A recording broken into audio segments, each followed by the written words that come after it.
अस्सलाम वालेकुम dear viewers. ਮੇਰੇ ਚੈਨਲ ਤੇ ਤੁਹਾਨੂੰ ਮੇਰੇ ਸਾਰੇ ਭੈਣ ਭਰਾਵਾਂ ਨੂੰ ਖੁਸ਼ ਆਮਦੀਦ। ਤੇ ਅੱਜ ਮੈਂ ਇੱਕ ਬੜੀ ਗੁੱਡ ਨਿਊਜ਼ ਤੁਹਾਨੂੰ ਦੇਣ ਵਾਲਾ ਹਾਂ। ਮੇਰੀ ਇੱਕ ਪਿਆਰੀ ਭੈਣ ਹੈ ਜਿਹਦਾ ਚੈਨਲ ਤੇ ਬਹੁਤ ਅੱਛਾ ਵਰਕ ਜਾ ਰਿਹਾ ਹੈ।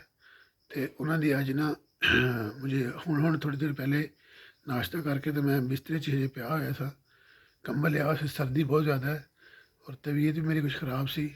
ਤੇ ਉਹਦੀ ਨਾ ਇੱਕ ਵੀਡੀਓ ਦੇਖੀ ਤੇ ਬੜੀ ਪਿਆਰੀ ਗੱਲ ਕਰਦੇ ਪਏ ਸਨ ਔਰ ਬੜਾ ਖੁਸ਼ੀ ਵੀ ਹੋਈ ਉਹਨਾਂ ਦੀ ਇਸ ਗੱਲ 'ਤੇ ਕਿ ਉਹਨਾਂ ਦੀ ਜਿਹੜੀ ਪਿੰਨ ਦਾ ਮਸਲਾ ਸੀ ਨਾ, ਜਿਹੜੀ ਯੂਟਿਊਬ 'ਤੇ ਪਿੰਨ ਹੈ ਉਹ ਆਉਂਦੀ ਹੁੰਦੀ ਹੈ, ਜਿਹੜੀ ਇੱਕ ਯੂਟਿਊਬਰ ਵਾਸਤੇ ਬਹੁਤ ਖੁਸ਼ੀ ਦਾ ਹੁੰਦਾ ਹੈਗਾ ਮੌਕਾ ਹੁੰਦਾ ਹੈ ਜਦੋਂ ਉਹ ਪਿੰਨ ਆ ਜਾਂਦੀ ਹੈਗੀ।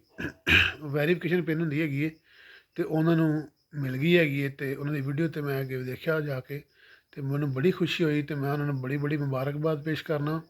ਉਹਨਾਂ ਦੇ ਚੈਨਲ ਦਾ ਨਾਮ ਹੈ ਬੀਨਸ਼ ਵਿੱਕੀ ਅਫੀਸ਼ੀਅਲ।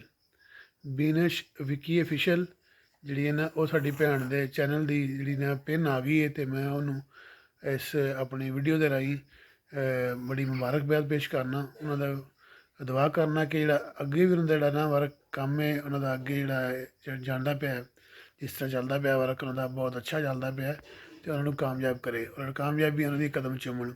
ਤੁਹਾਨੂੰ ਸਾਰਿਆਂ ਨੂੰ ਵੀ ਮੇਰੀ ਤਰਫੋਂ ਦਾਵਤ ਦੇਣਾ ਵਾ, ਜਿੰਨੇ ਵੀ ਮੇਰੇ ਸਬਸਕ੍ਰਾਈਬਰ ਨੇ ਜਾਂ ਮੇਰੇ ਵੀਵਰ ਨੇ ਜਾਂ ਮੇਰੇ ਜਿਹੜੇ ਦੋਸਤ ਨੇ, ਉਹਨਾਂ ਸਾਰਿਆਂ ਨੂੰ ਜਾਂ ਭੈਣ ਭਰਾ ਨੇ, ਅਤੇ ਉਹ ਉਹਨਾਂ ਦੇ ਚੈਨਲ 'ਤੇ ਜਾਣ। ਮੈਂ ਚੈਨਲ ਦਾ ਲਿੰਕ ਆਪਣੀ ਡਿਸਕ੍ਰਿਪਸ਼ਨ ਦੇ ਦਾਂਗਾ ਉਹਨਾਂ ਦੀ ਦਾ, ਅਤੇ ਉਹ ਤੁਸੀਂ ਦੇਖ ਲੈਣਾ। ਅਤੇ ਬੀਨਸ਼ ਵਿੱਕੀ ਅਫੀਸ਼ੀਅਲ ਜਿਹੜੀ ਨਾ, ਉਹਨਾਂ ਨੂੰ ਮੈਂ ਇੱਕ ਵਾਰ ਫਿਰ ਆਪਣੇ ਜਿਹੜੀਆਂ ਖੁਸ਼ੀਆਂ ਦਾ ਇਜ਼ਹਾਰ ਮੁਬਾਰਕਬਾਦ ਕਰਕੇ ਪੇਸ਼ ਕਰਕੇ ਕਰਨਾ ਵਾ। ਅਤੇ ਬੜੀ ਖੁਸ਼ੀ ਹੋਈ ਹੈ ਮੈਨੂੰ ਅੱਜ ਉਸ ਦਿਨ ਕਿ ਉਹਨਾਂ ਦੀ ਭੈਣ ਨੇ ਜਿਹੜਾ ਦੂਸਰਾ ਸੀ ਨਾ ਪਿੰਨ ਆ ਗਿਆ। ਬੜੀ ਖੁਸ਼ੀ ਹੋਈ। ਇਹਦੇ ਨਾਲ ਹੀ ਇਜਾਜ਼ਤ ਲਵਾਂਗੇ। ਅੱਲਾ ਹਾਫਿਜ਼।